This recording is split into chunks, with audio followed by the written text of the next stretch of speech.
My first memory was again in the lecture with you, just realising how similar it was to the ways we already thought, but it's setting in a guideline to give us a direction to go in, and then realising how useful that was in terms of our study.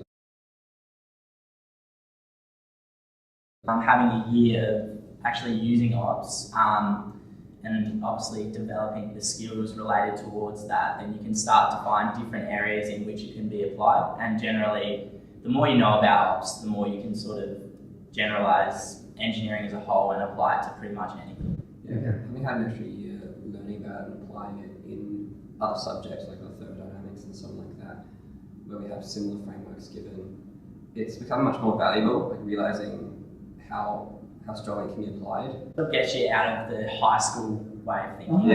Yeah. Sort of a bit more structured way of thinking, and especially in engineering, we're obviously given quite complex problems, and our ability to be able to break them down into smaller components so that we can solve the overall system as a whole is, very important.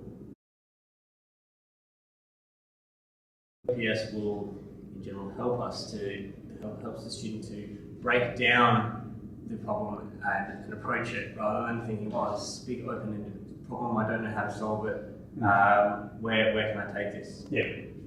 Because we've had 18 or so years to come up with our way of problem solving, our way of thinking, the optimal problem solving method is something new that's trying to change that.